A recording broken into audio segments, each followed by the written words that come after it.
Okay, so this is a special Sunday episode of American Hammers TV. We have a special guest. His name is he goes by Gnome. Knees Up Mother Brown Forum. Um, Came highly recommended from our good friend Graham from Knees Up Mother Brown, good friend of ours, and here. But this is a regular special Sunday interview. We're gonna shoot the shit for about half an hour, and then hit it some hammers polls, and then do the rapid fire as usual. But at first, I just want to say thank you to everyone tuning in over on Periscope and Facebook. For you guys in particular, even if you're watching this there after the fact, if you head on over to our YouTube channel and click the subscribe button, because that helps us out, as well as clicking that notification bell, because we do in post shows of all different shapes and sizes all the time, daily, pretty much. Post-match shows. We have the West Ham women's show, We Are the Girls in Clare and Blue. We also have Fixture Focus, which we communicate with other American supporters from other clubs heading into a match week. We also have AHTV and Friends, and we also interview American West Ham supporters to try to help them either start their group, find more people for their group. And on that note, I just want to say I made a post on social media. If you follow us on any of the platforms, Instagram, Facebook, or Twitter, and you're from America, please respond and say where you're from, because we're doing a little roll call trying to find out which groups are defunct and which areas have plenty of people but no group, and we're trying to help connect the dots here in the United States. Also check out AmericanHammers.net. We just posted a few of our first ever blogs. If you would like to write blogs for us, please reach out to us on social media and we'll be happy to get you going. Also, we have plenty of stuff in the shop. And my father just posted a snarky comment. I see Tim West Ham need to learn how to score if they want to win matches. Good one, Dad. I like that. But what else? Yes, AmericanHammers.net. Don't you love it? Yeah, AmericanHammers.net. We got a shop, tons of cool stuff, and anything you purchase there helps us out. So thank you. And also thanks to Graham and Knees Up Mother Brown, good friends of ours. So, no. We start off asking everybody. So where you? Yeah, hey, how you doing? How on earth did you become a hammer? Where you from, etc.? Do you remember your first match and those things? Yeah, my earliest memories. Family on my dad's side, we're all from the East End. We used to live in Plaistow, which, for the benefit of you guys across the pond, is not far from Upton Park. Let's put it that way. Earliest memories were as a 3-year-old, wondering why everything was coloured claret and blue, and on a particular smell of beer. But that was the 6 Cup final. So I'm from the area as a kid. We moved out, as many people did. We moved out to Essex, and then my dad's job moved to Hampshire. My parents still live down in Hampshire. I'm back in London. But it's one of those things. You're a hammer. You're born a hammer. You are a hammer. And so yeah, I've been going. My first game, we lost 3-1 to Ipswich Town sometime in 1968. The starting lineup was Ferguson, Bonds, Charles, Peters, Stevenson, Moore, Redknapp, Boyce, Deer, Hurst, and Sissons. And I think Sissons got a goal from memory. And my second game was we beat Sunderland 8-0. So if that wasn't going to hook me, nothing was. Yeah, so, that's funny, because a lot of these interviews that we do, a lot of especially the guests from the UK, we hear that their first matches are usually 10-0, 8-0, 4-0, 3-1. Really big victories, and that's what get them hooked. And I guess the same goes for us abroad. Even when we've interviewed people from other countries as well, they usually say it's a victory or a really hard fought match against one of the big clubs. Even if we lose, it was one of those things that we put up a fight, and that's what got them into us. And then they end up realizing that it's just a lifelong form of misery. Yeah. Mine was a 3-1 defeat where I mean, yeah, I was about 7 at the time, so I was au fait with the tactical limitations of the team at the time. But I just enjoyed the whole sort of atmosphere, the experience. For some reason, it was a game played on a Friday night. I have no idea why, but yeah, the lights. There was Dad used to take me in the west stand at the bowling ground there, which had this. I mean, I'm not the tallest of guys anyway, but the wall at the front was remarkably tall. So it was. I was stood on some sort of a bread crate or something like that, just to give me a chance of seeing over the top of this wall. And it was, I mean, more Hurst and Peters all played in that, but the thing I remember was Johnny going down the wing. He was on that wing, and you're that close to the players, and it just he seemed flipping fast, but hooked already. Yeah, the 8-0 the week after, or however many weeks after it was kind of. I was already prepared for the fact that we might lose games, but that one was it was the first goal he got. He punched in, which whenever every now and then I get asked by a Sunderland website to write a preview whenever we play them on those rare occasions now. So I always manage to remind them of that game. It's just colours. Everything that's going to impress you as a 7-year-old kid impresses you. Yeah. My dad went to Plaistow Grammar School as well. There are a lot of connections between Plaistow Grammar School and the club. The club's former secretary, Eddie Plaistow, his sons both played cricket with my dad, so there was all that sort of connection going on. I think, much to my mum's disdain, my mum being a good Catholic woman, I think the first hymn I could ever sing was Bubbles. And, but when you've got those connections, like impressed by things like that, his dad's the secretary at West Ham. Wow, so it's stuck with me. As I say, my sins in a previous life have been considerable, but well. I'll deal with that when I think when I come to meet my maker. I think, well, look, I've been a West Ham fan for 60 years nearly. I should get a free pass straight in. So you played football as a kid, growing up? Yeah, played. I wasn't ever going to be a pro or anything like that. I'm short for one thing, but I was a decent striker. And in my sort of early days of working, I worked for an organisation called Midland Bank, which is now a part of HSBC, and I played football with them. And when I left them and became a civil servant, I played for the civil service.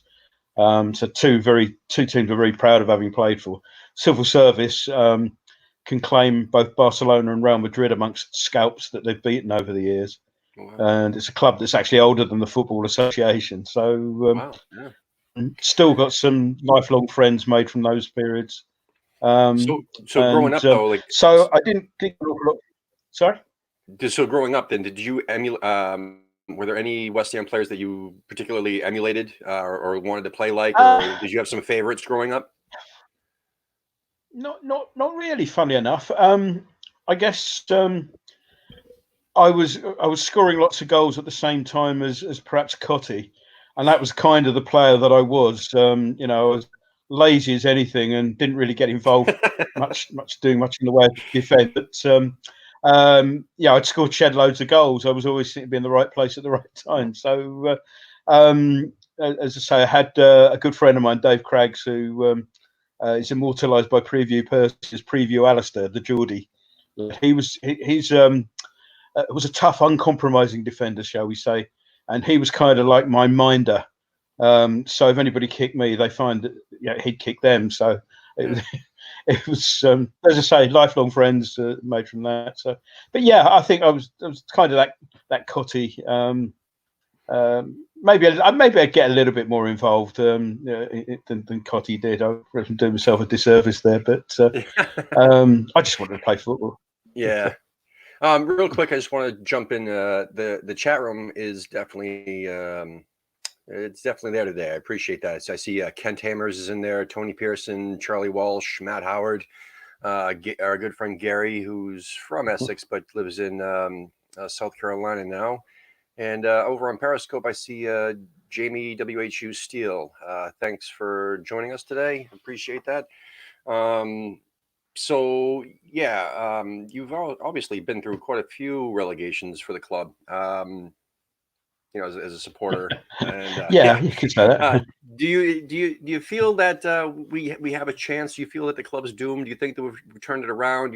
What are your thoughts going into the end of the season? There's been enough in the last few games to suggest that we've got enough to stay out of it. The only thing that worries me is that we have this sort of tendency to lack a bit of consistency. And just when you think we've turned a corner, we find we haven't. So I think we've got enough to do it. I was watching, before I went out to the game yesterday, I was watching Football Focus. They had on Bournemouth's away fixtures. And as a fixture list, that away fixture list looked pretty horrendous. So, I think we're going to have enough in there to do it, as long as the current attitude that they've got, which seems to be, we got ourselves in, let's work our socks to get out of it. I think the arrival of Bowen, and I know that Moyes is very keen to say, no, he's not our saviour. But I think just in the game that he plays, but something seems to have rubbed off. Short spell up at Liverpool in that game where we were already. The Southampton game, the chasing back that he did, you suddenly saw other players doing it, and it was whether or not that they always had that in them, I don't know, but it was if it was an inspiration from him, it's working. So I think we've actually alighted now on a first 11, give or take some minor tweakage, that is actually a good team to as a starting lineup. 100%.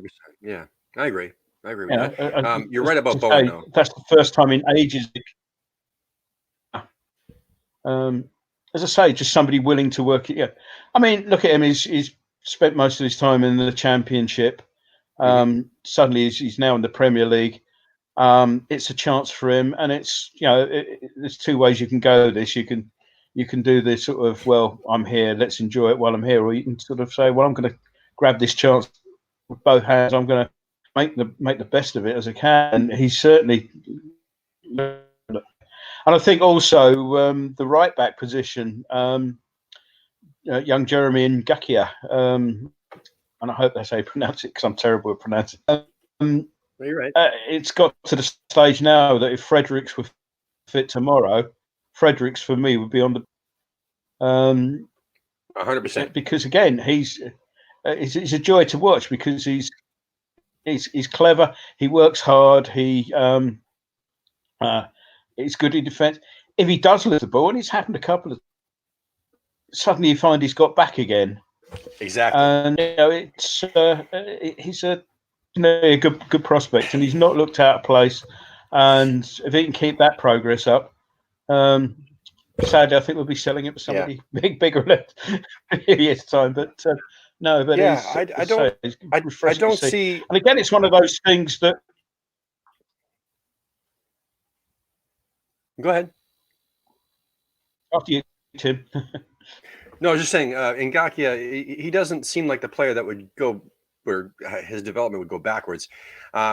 We've said on the show a million times, well, especially me, that Fredericks, he loves to give the ball away. He doesn't look like he's going to get any better. He's got the pace that will beat anybody on the pitch, no matter who it is. But that's all he has is pace. He doesn't have any football awareness, and it really frustrates me, especially more than anyone else that I know. But I've been his biggest critic, and I guess Charlie Walsh in the chat room has also said the same stuff about Fredericks. But Ngakia seems to be a breath of fresh air because, like you said, there was 3 times where he gave the ball away yesterday, and he immediately when he get that ball back, like he fought and he got the ball back 2 out of 3 of the times. That's great. He gets back goals. Yeah. And the other thing I've noticed with him as well, and it's got nothing to do with his skill or anything like that, but yeah, he's genuinely enjoying himself out there. Yeah. There's not a constant smile on his face, but every now and then there's there's that look of it's a refreshing look of I'm a Premier League football here, and isn't this great? What a great thing to be. I mean, we get Premier League footballers, and some of them I could be that rubbish for the 10th of the money, but he genuinely seems to be enjoying his game, sort of thing, which is because I guess on the whole Premier League footballers do come over sometimes as a bit of a cynical, world weary bunch, sort of thing, and it's hard to see Ngakia going up into the crowd to moan at anybody anyway. Yeah, but Bowen though, we talked about this before. Before he started, before he got his first start, we had a bunch of us actually take a look at him and do a little scouting ourselves, and we noticed that he's super selfish, which is great, and we saw that yesterday. We saw him taking shots where there was a man open. Yeah. But no one else is going to take that shot, and he's the type of player that'll, you know what, I see a shot, I'm taking it, and that's something that we've missed. We haven't had that in a while. I wish Allaire was a little more selfish like that. So that's a bonus in my eyes. I mean, it could be detrimental, but for the most part, when the whole club is lacking that sort of selfishness, with exception of Antonio, who likes to still smash the ball in the rosy, it's nice to see someone more clinical like Bowen do something like that. So that's good. Now, what about Souček and Noble? Like, would you? Well, it's very much a stock in trade, isn't it? Yeah. Would you? Would I drop Noble? Yeah, I probably would. It's a tough one because when you go on the forum, there seem to be sort of distinct camps, if you like, and there are saying, "Oh, his legs have gone," but I think we've got a situation now. Souček, I believe Souček is probably the more complete player for that role, and if the options are there, I'd see Souček start, and that's not denigrating in any way, shape, form. He's a fantastic servant for the club, etc. But I think if you put the two, Souček and Noble, in together, from what I've seen of Souček, I think Souček is the better option. So yeah, I mean, our good friend Jazz. Just my opinion, of course, but no, I agree. But our good friend Jazz makes a good point right here. He says bring Souček in for Noble and move Bowen closer to Allaire and Antonio back to the wing where he belongs. Because I don't know, if Bowen closer to Allaire, I think that would be that's what Allaire needs. I mean, Allaire did show a better game for sure yesterday. He showed that he was trying to win more possession and try to pass the ball, but I don't know. There was no one there. I think moving Bowen closer to him and keeping Antonio where he's natural, which is the wing, would be better. When I saw the team for Southampton and the lineup there, and of course until you actually see them lining up and out on the pitch, you're not quite sure who's playing alongside who and all that. And I must admit, I thought that Bowen would be alongside Haller for that one, but I think in the Southampton game, it did work. Antonio and Haller together did work. The goal that Antonio got, there was it was sort of a little bit route one, but it was the flick on from Haller that started it all off. And the little ball, there was that little sort of close net, and I think Haller and Antonio, there's the beginnings of an understanding there. I quite like Bowen where he is, to be honest, because there's that he goes wide, and just seeing the thing from Kent Hammers, exactly what I was about to make, where he does that job well on the right. He does a lot of tracking back, and his stock in trade there is going down that right, and he can actually sort of cut in and you did a bit of scouting. I'm sure if you looked at the goals he's got from Hull, got in from that wide position to come in and score.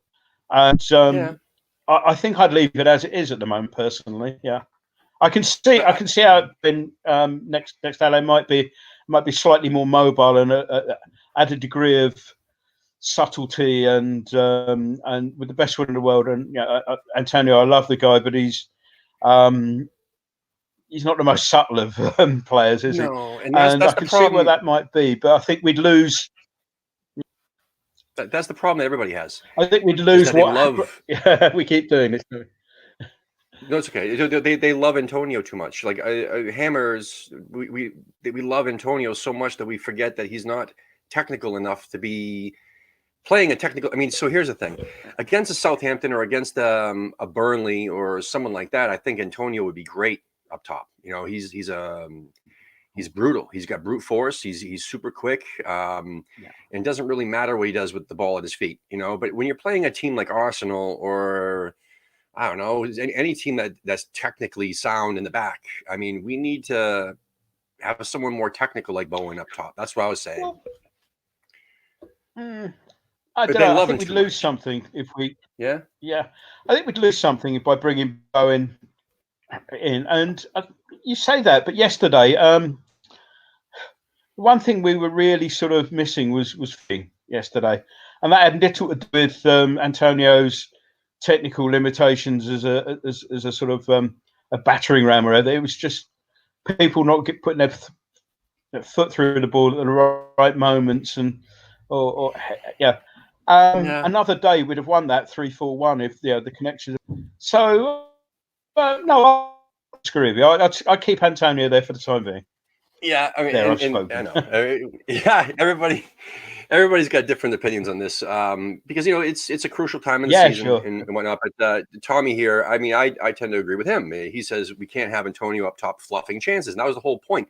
So I was getting in arguments on our little group chats yesterday while the match was going on because after 14 minutes, Antonio was just gassed. I mean, he was huffing and puffing, his hands behind his back and he was done. And all he kept doing, everybody kept saying, well, look at all the chances he's creating. Look at all the chances. And I kept saying, look at the score. Look at what chances is he doing? He's just bringing the ball up for nothing. So that's what I think Tommy's saying is that he's up top fluffing chances. We need a finisher like Bowen up top. Antonio's a very effective right midfielder. I mean, again, it depends on the opposition. It also depends on the day. Like bringing Souček on yesterday, I don't even know if that made a difference at all. I think we have another problem bringing players back too soon from injuries. That was a risk yesterday, and Souček didn't really do much when he came on. Again, because I don't think he was ready. He was not long enough. Yeah. If I've got a criticism is that Mr. Moyes and substitution. Now I know that there's the old phrase substitutes can change matches, and the idea is they don't change them against us. Right? It has been known. I do check on for Noble was far too and it was a reaction that should have been good 10-15 minutes earlier. All of the subs for me. All of them. I mean, he could have subbed Noble and Antonio at the half. To be honest with you, and here's the thing: is that I don't know why he kept Antonio on for 90 minutes. He was done after 14. That was my point. We could have used some fresh legs in there. And look, that's. I'm not saying, don't shoot me over this, but I'm just saying, as an example. All right. So he should have made subs at the half. He could have made subs 60 minutes in. But like you're saying, Gnome, is that, everything was too little too late yesterday. Right? Yeah. Yeah. I mean, no matter what it was. Definitely. I mean, yeah. And, I mean, okay, maybe he wanted to shepherd Souček back, in which case, again, we get back to that worrying thing about are we bringing players back too soon? I mean, you've got to look at Antonio.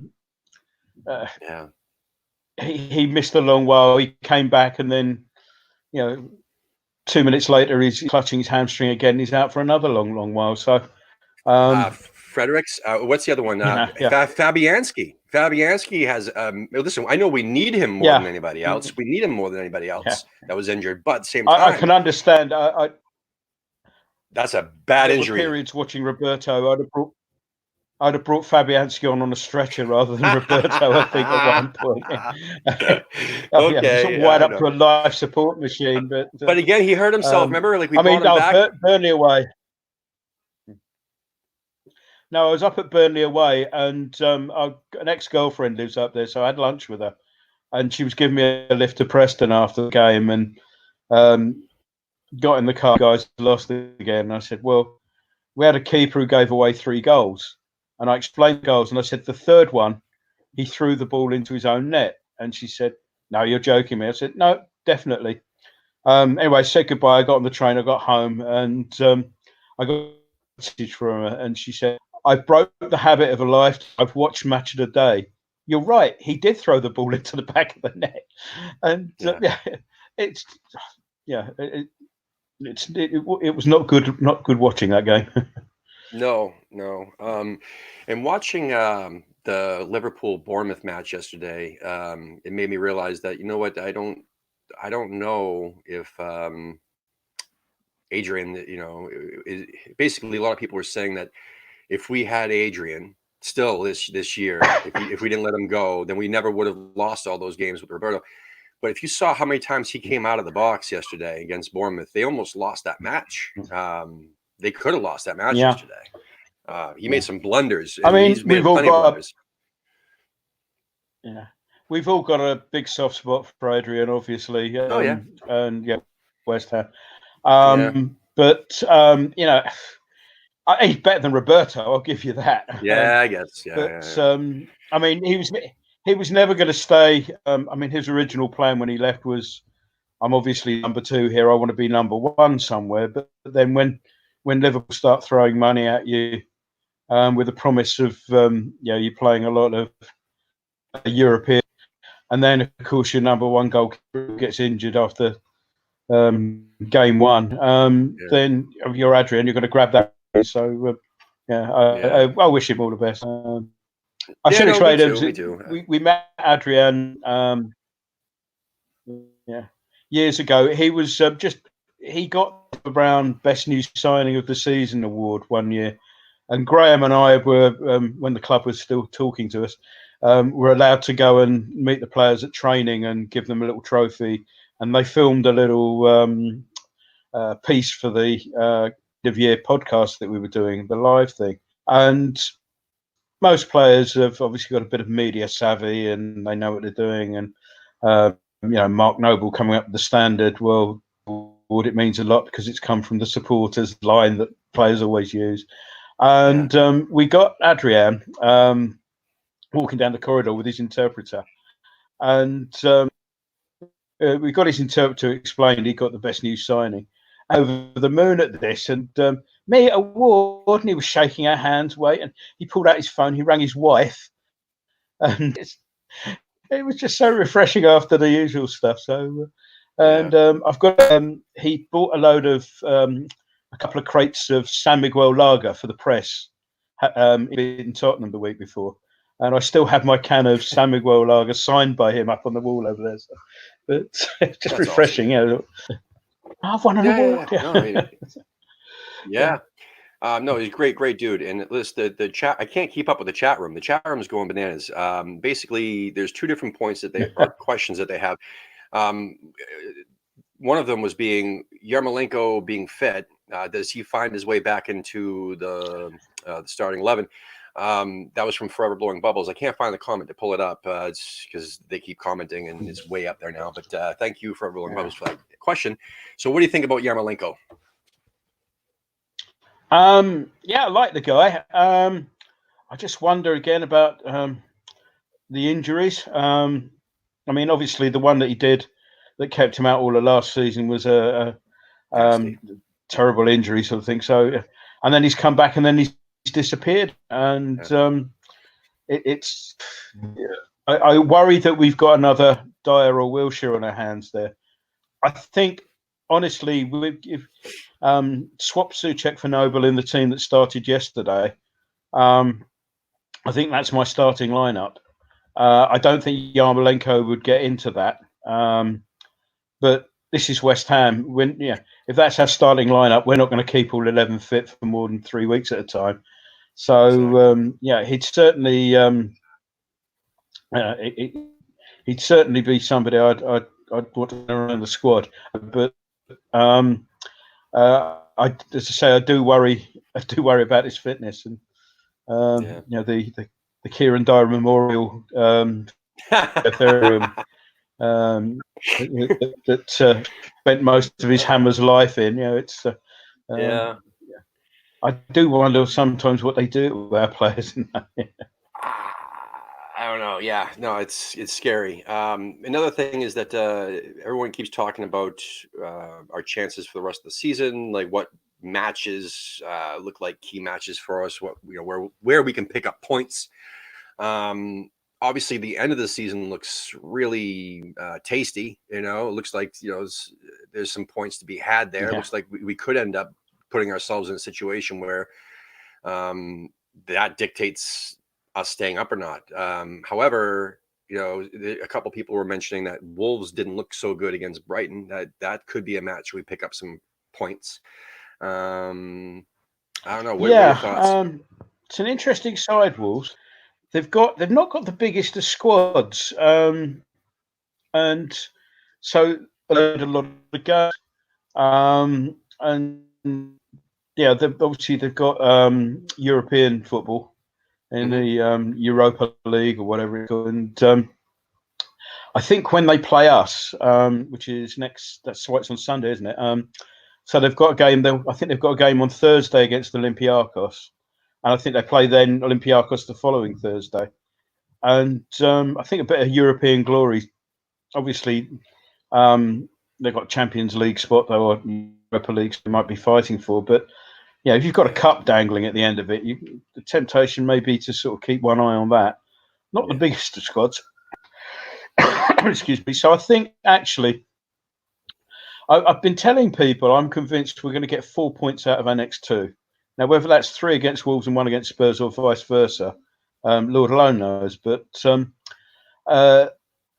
I think if we can get those 4 points in that'll see us in good stead then for that slightly nicer run in after that. Yeah, You got I guess Chelsea that play, I suppose, is I guess it all depends on how the Arsenal match affected the players, because they put up fight, and they put up fight against Liverpool, and they put up fight against Southampton, and you saw the results, or the result anyway. And then you saw it kind of continue with against Arsenal, even though we looked just tired. I don't know, it was really weird. Even across the board, we looked kind of tired.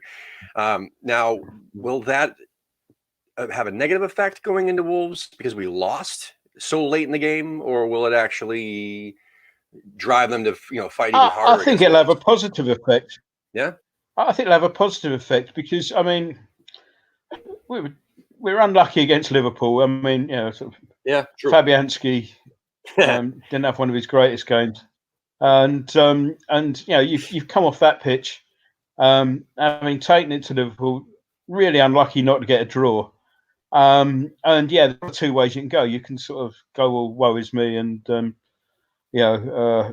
then we could have collapsed against Southampton, but we didn't. We took something out of the performance against Liverpool against Southampton.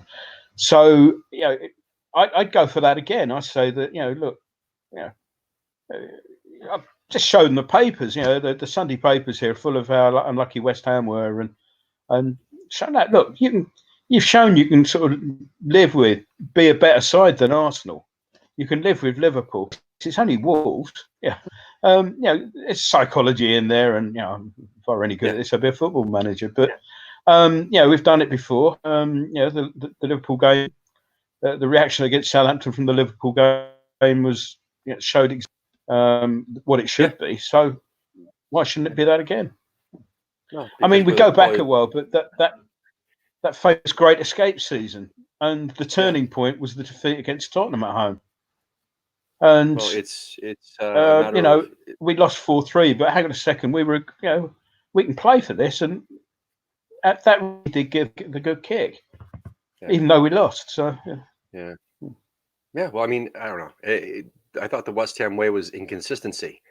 not showing the Yeah, same sort of, yeah, we don't know if they're going to show it next week or not. yeah. But they should. They Yeah. should. But The only anyway, we have some. consistent thing about West Ham is the inconsistency. Exactly. We got people like Mark in the chat room here saying, no, Yeah. we can do this. And a lot of people are saying that, Yeah. well, Chelsea will be out of Europe by the time we play them, even though that's a winnable match, especially it being at home on a Sunday. So that should be good. I don't know. I think we'll be fine. We'll be fine. Real quick, before we head into the Hammers polls, I want to get some info on you. We talked a little bit of this off the air. But real quickly, so how did you get involved with Knees Up with the Brown to begin with? And what do you do? First time, I work as a tax specialist. And I'd moved from working for the government, collecting the stuff, to working for in the private sector, sort of didn't pay too much of it. And the first time I had the internet was working for a well-known organisation called PwC, and they gave me a laptop. And of course, didn't have anything useful like a laptop before that. So I had to learn how to work the internet, sort of thing. And first thing I look up, of course, is West Ham, and I came across this site called Knees Up Mother Brown, which I had open on my desk, probably a desktop for a lot longer than perhaps I ought to have had each day, and used to sort of chip in with contributions here and there. Graham then, 98, thereabouts. Graham then turned the format into something that was moderated, and asked a few of the regulars if we wouldn't mind being moderators on there. So joined in. I used to do a lot of writing and match reports and stuff like that. And one thing, after people kept coming to me, I used to do stuff on the for the press and radio, and people kept sort of referring to me as spokesman for Knees Up Mother Brown said, which mortified me a little bit because it's something I'd never said, sort of thing. And Graham said, well, to be fair, he said, if I did have a spokesman, I wouldn't mind it being you, so we'll call you deputy editor and hit with a good hit with a conscience clear. So I've been sort of hanging around ever since, really. Sort of part of the furniture now, I suppose. But nobody seems to have worked out how to get rid of me. That's probably the main thing. So we had a chat with Rio the other week, and that was really nice. Yeah, he's a lovely guy, Rio. Yeah, good mate. Yeah, came up with one of the funniest comments ever when I think during a World Cup, and Papa Bouba Diop scored for I think Senegal, wasn't it? He played for, and Rio made a joke about I think that I didn't realise the jazz singer Cleo Lane played for Senegal. Which is probably if you don't know Cleo Lane, that's the sort of scat singing that she used to do. So, but very, very funny bloke, Rio. Very dry sense of humour. So Rio, if you're watching, you owe me a beer for that. Let's get into some Hammers polls, man. This is the point where they're good friends of ours from Twitter, and people in the chat room or Facebook or Periscope, if you want to play along with us and give us your answers as well, feel free to do so. Just let me pull this up real quick.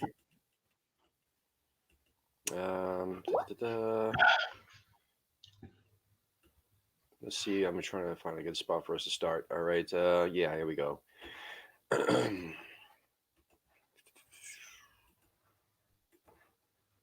All right, so everybody play along with this if you'd like. Can you see this, or would you like me to? I'm going to read it out loud anyway.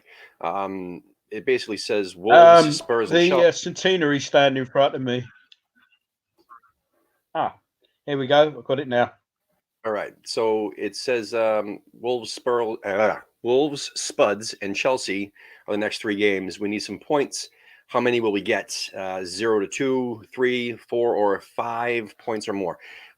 You did say 4 in the next 2. What do you think about the next 3 matches?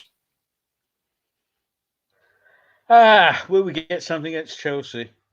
Yeah, let's be optimistic. Let's say 5. Let's say a win and 2 draws. And I'm not far which way they're coming. All right. So far, we got Jazz says 3, and Tommy says 4. But it's weird because Jazz says we're only going to get a win in those 3 matches against Spurs. Interesting point. I don't know. Gary says 5 or more. Good man. Tony says 5. Forever Blowing Bubbles says 1. All right. 1 point. Wow, Forever, man. I'd like to point out that this is let's just say 5 or more and see what everybody else says. Wow, whole whopping 39.4% say 4 points. It's pretty even though, man. You got 24%, 21%, and 15%. There's only 127 votes. There's 6 days left to vote, so please head on over to Hammer's Polls on Twitter and cast your vote. This question is actually from Tony Pearson, who's in the chat room. So thanks, Tony. Next question is, have we seen the last of a Jetty, whatever you want to say, however you want to pronounce it? Yes or no? I'd forgotten all about him. What do you think? Yes or no? Well, given that I've forgotten all about him, I'd be surprised if we saw him again. That coronavirus will have to hit us pretty hard before he gets a go. Tony says yes. Jazz says yes. I'll have to agree. I think we all said yes. I think we've seen the last of him. Wow, 77% say yes, but there's still 22.4% that say no. I would be interested to find out what the hell they're thinking. People think he's going to come good. Yeah, that's out of 219 votes. A little bit better than the last question. So if you want to head over and cast your vote, please do so. The next one we have here is also from Tony Pearson. I guess he's pretty much asking all the questions on Hammer's Polls. Although we're not picking up points that the performances have warranted, have you been pleased in the last few games? So it's definitely better. It's about the same. It's not our best 11, or we've just had no luck. See, being a pedantic and irritating person, I'd like to press 2 buttons on this one because it's definitely been better and we haven't had much luck. So I'll go. It's definitely been better because some games I've seen us lose and it's been head in hands time. Traveling home from Burnley on a cold night, and I don't think I'll go. It's definitely better. I think. I don't know if luck has had much to do with it. It's just one of those things where we're either performing better or we're not. You know what I mean? And luckily, there haven't been too many VAR decisions or whatever that haven't gone our way to justify that. So I would say definitely better as well. And wow, 87% out of the 112 votes. That's not that many. So again, I'll say it after every question. Head on over to Hammer's Polls and cast your vote, man. It's 87%. Wow, it's pretty impressive. So we'll do one more question and then we'll head on into actually 2 more questions. This is actually kind of funny. Okay. So according to Broadcast Moose, I'm assuming Ian Abrams, the Arsenal goal should have been ruled out on VAR. Do you agree? Yes or no? Sadly, it was a correct decision. I don't like that which rule. At least puts me in a nice position of not having to actually agree with Broadcast Moose. Whether or not it should have got to VAR and VAR should exist is a whole new can of worms. But as it's there, it was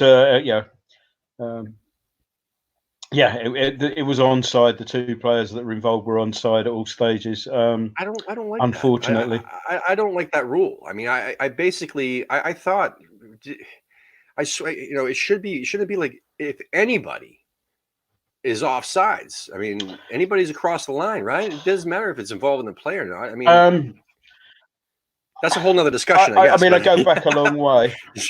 Yeah, I can remember in the 1980 Cup semi-final, and I can't remember it was the first game or the replay, but there was a goal that was ruled out for offside where I think the ball had been played out to Brooking out wide, who'd put the cross in, and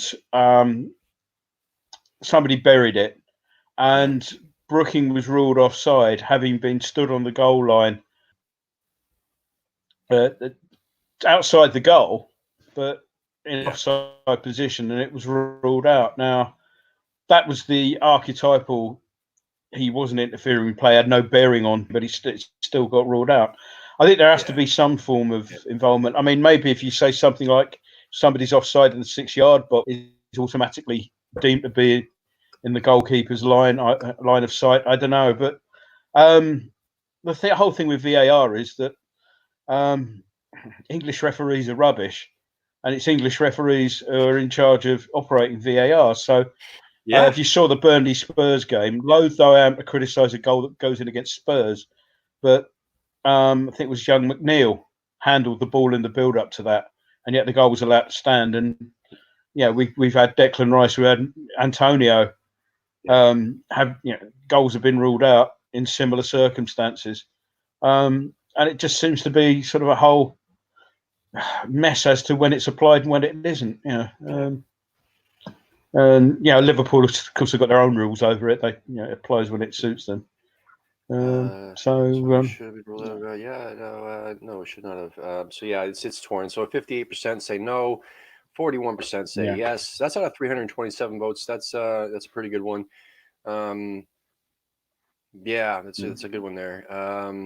This next one is fresh. This is from Jay Redding Aloud 87. I think we've already touched on this, but we'll get our opinion again. Should the Tottenham game be the first derby that Noble is benched for? Yes or no? If everyone's fit after Wolves, I'd start Souček. Yeah, definitely. I agree with you. And 60%. So again, 40% say no. This is a lot of people. I've noticed this with Hammers fans, especially West Ham supporters, that very loyal, seem to forget or have blinders on with anything negative having to do with their favorite players. Like Antonio is probably the biggest one. I mean, nice guy, seems like one of the nicest people you'll ever meet. But again, he makes mistakes like you wouldn't believe, but people don't see that. They only see, it's Antonio, it's our favorite, he's a beast, he changes the tone of the game because they're favorite players. And a lot of people who vote on these Hammers polls are also passionate as well. Like there's a guarantee like 40% saying that they do not want Noble bench. I mean, that's just because Noble's Mr. West Ham, and they don't want to see that change, rather than his legs are gone. His legs are it showed against Arsenal, man. There was multiple points where it was just like, wow, he just can't keep up. He can't even turn his body quick enough. At the risk of being all sort of, I don't want to say I'm sitting on the fence, because I would actually start Souček, but I can see an argument for Tottenham of all the derbies to start him in, because that's the one, as a Hammer, it probably means more to him than, Arsenal just another London club, same with Chelsea really, but Tottenham that Noble certainly gets up for. And you can't underestimate the power of adrenaline, I suppose, but I would start Souček purely on that's my own view. And again, I can see there might be an argument purely because it's Tottenham, not if he's healthy, obviously.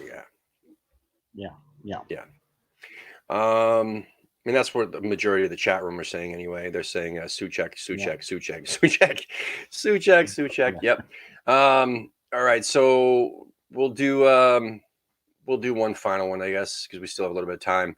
What will be the result against Wolves next Sunday? West Ham win, Wolves win, score, draw, or goalless? You see, now you're putting my 4 points from the next two games under forensic spotlights now, aren't Yes, you? pretty much. Indirectly, yeah. Okay, in which case I say we'll get a score draw against Wolves and we'll beat Spurs. Right on. That'll be a perfect world, man. I think I don't think we'll lose to Wolves. I think you might be right here with score draw. And 36% say West Ham win. 32% though, wow, say Wolves win, and 28% say score draw, and barely anybody thinks it'll be goalless. So again, thanks to Hammer's polls, thanks to everyone who posts questions with them. And if you have a poll that you want submitted, go ahead and head on over to Twitter and message Hammer's polls and give them a poll. And if you want to have your voice heard, you can also comment on their polls, and definitely pitch in.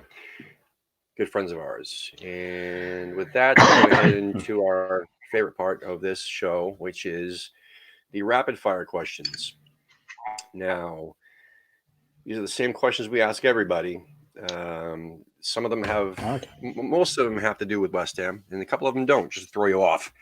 So, that said, first question is meat pie or apple pie? Apple. See? Yeah. But only that's a only good if one. my mum makes it. Who's your favorite current West Ham player? I'm not sure I've got a standout current favourite. Ngakia, just because of the smile he's got on his face. But there you go. The side we got at the moment, I don't really have a out and out favourite. Yeah. But Ngakia, right. As I say. Who frustrates you the most in the current West Ham squad? David Moyes. In the squad, man. Antonio, yeah. Really, because if he just had a little bit more of a football brain, he could. I mean, you can see him terrifying people. I mean, he terrifies me, and I'm sitting 50 yards away in the stand. Yeah, but I mean, you saw it yesterday when you put that cross behind Haller that would have had us 1-0 up, and it's just don't think about it. So yeah, definitely. That's one of the most popular answers. I know Anderson comes up a lot, Fredericks comes up a lot as well, but I think Antonio frustrates people the most because that's the one player that we want to do better. All right, so FA Cup or top 4 finish, what would you rather have? I'm old-fashioned. I want an FA Cup win. Yeah, I'd say 90% of everybody says that. Because top 4 finish is kind of vague. I mean, it could be first place, could be second or third, but I mean, I would love to win the league, obviously. Wouldn't that be crazy? I mean, then you get a trophy as well. Then I woke up. Yeah, exactly. Yeah. What about West Ham do you love? What about West Ham do I love? They're sorely testing that love at the moment. It's just I've kind of grown up with West Ham from. I was going to say since I was so high, I haven't grown much since then. But it's just this, just something sort of. There's an honesty about the club. It's the supporters are real. If I sit opposite a guy who's a Liverpool supporter at work, who says, "Oh, like we did well this weekend and we did that," and it's like, well, you're not from Liverpool. You've just picked it out of a hat, or you like the colours or something like that. Most West Ham supporters, and I don't mean anybody who's sitting there from America now, which I suddenly realised that might be come across that way, but there's a reason behind why you support West Ham. Your dad supported West Ham. You were taken to see them by your big brother when you were a kid. There's always some real reason. You looked at the league table and like what you saw at the top and stuck with. Oh, there's that about. There's some sort of sorry, there. You're quite right. The fans, there's just something mad about us that you don't find at other clubs. That's true. That's also my favorite. So when we started this show back in the day, just interviewing American supporters, trying to find out what their story was and how on earth did they become, West Ham supporters. And that's usually my favorite bit. Is the first question that I ask is like, how on earth did you become a West Ham supporter?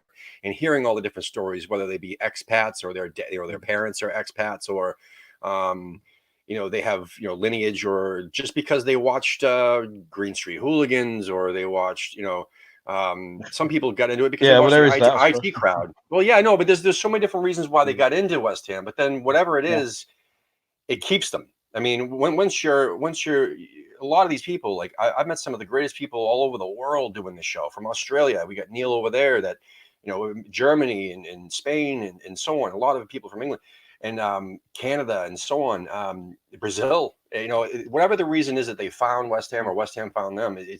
I love hearing the different ways, but at the same time, it's some of the best people you'll ever meet. Literally, because we're not glory hunters. Yeah. We're super loyal. Yeah. Yeah. Yeah, I mean, nobody ever picked West Ham because a very narrow window for people to pick West Ham because they looked at the top of the league table anyway. Yeah. But there's just it's there's something sort of down to earth, honest, and look at Chelsea and we have a radio program on the BBC called 606, which if you're driving home from a match, you often listen to it, and it's people ringing in about the game they saw. And it's like whenever anybody rings in from Chelsea, supporting Chelsea, they'll always say, "Oh, I'm a Chelsea supporter. I've been supporting Chelsea since 1960 something, always before 2003." But they qualify that. Oh, I'm a Chelsea supporter. I've been before Abramovich came along and we started winning things. And nobody ever has to say that for West Ham. Yeah.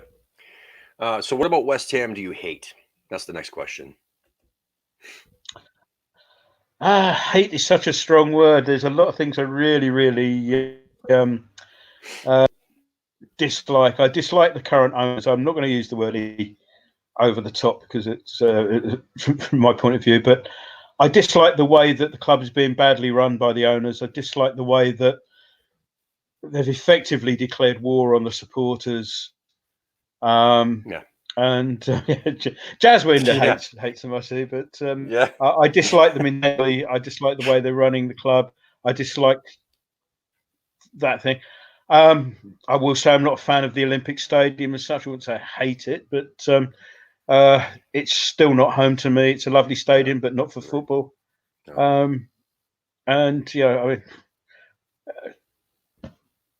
mean, I hate, in a way, I probably hate the way it's taken up so much of my so little reward over the years. But that's my own stupid fault, I guess.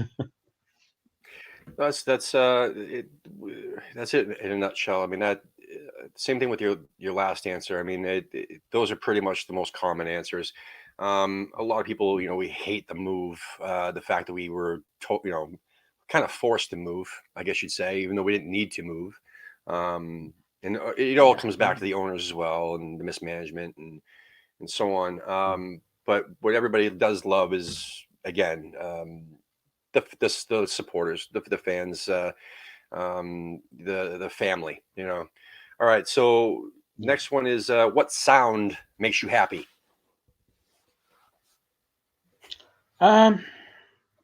What, just generally, or anything football related? Whatever you choose. A lot of people who know me will know that my family, we're quite a close family, and my youngest brother Jeff has Down syndrome, and one of the things that makes me happy is when I go home, as I was down at the folk last night, and this morning is when I get in and the sort of sound he makes, they go, Gordon. It's very rare that anybody's genuinely pleased to see me, so that always makes me happy when he says Gordon when I speak to him on the phone. So that and sound of 50,000 people cheering a goal, obviously, at the right time. Or bubbles at the right time. But I'm sure. Yeah. Bubbles at the right time. Yeah, when they're all in sync. Yeah. Yeah. No, that's great. That's great. That's why we asked this question. Again, it doesn't have to be West Ham related. And hearing that about your brother, that's that's really nice, man. So what's your favorite curse word?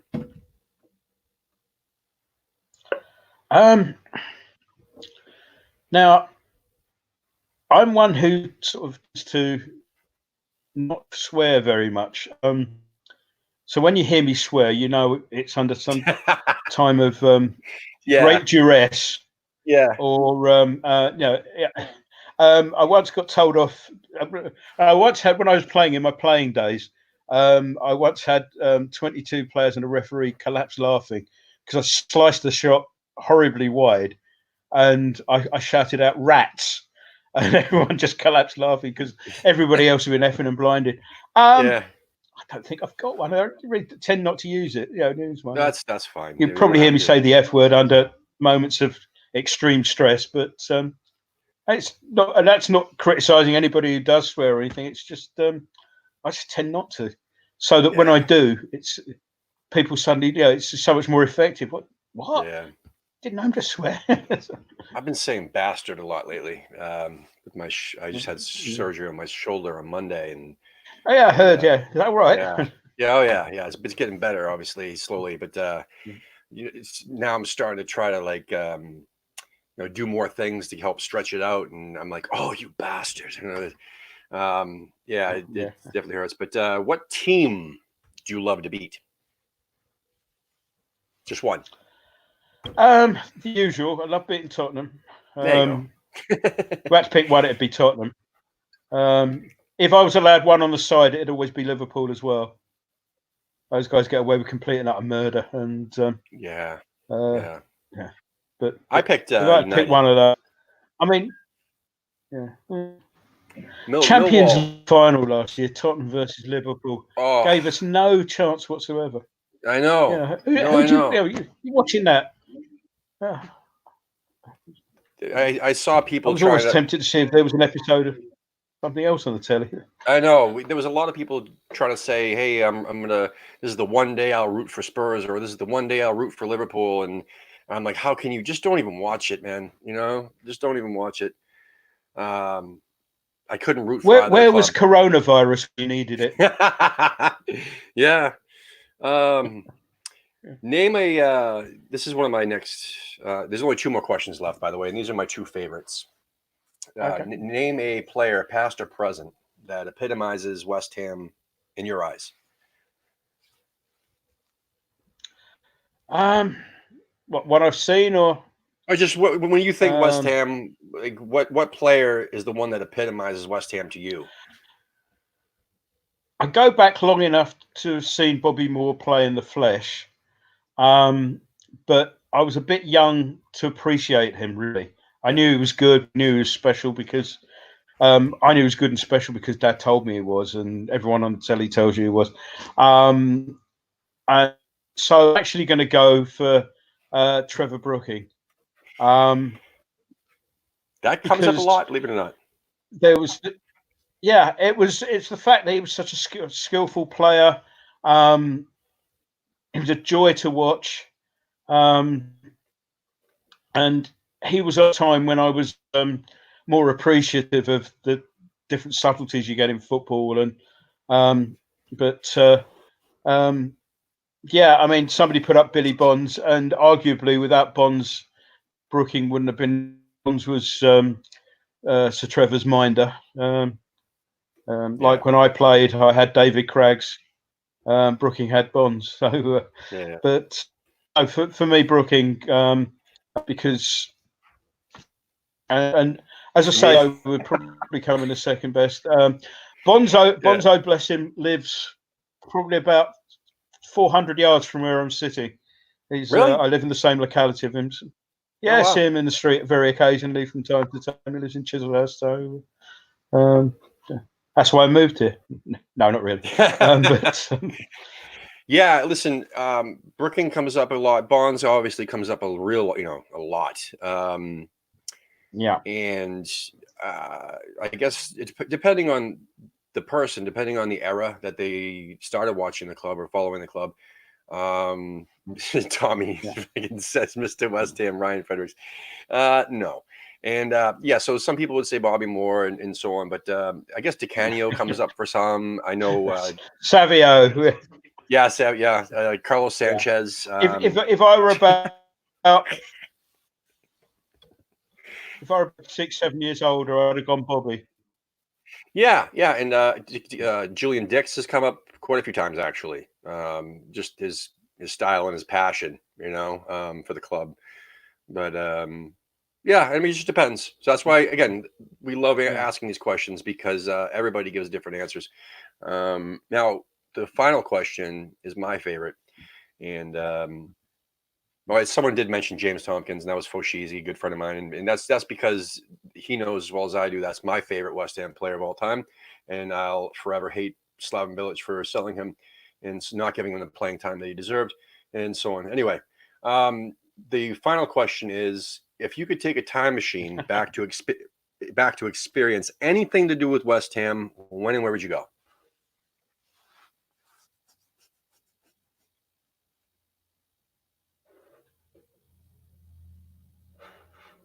Did I lose you? Can you hear me? Did I lose Something you? I've never forgiven my dad for. I go back to 1966 and I persuade him to take me to Wembley for the World Cup final. Yeah. You got me? You hear me? I get you now.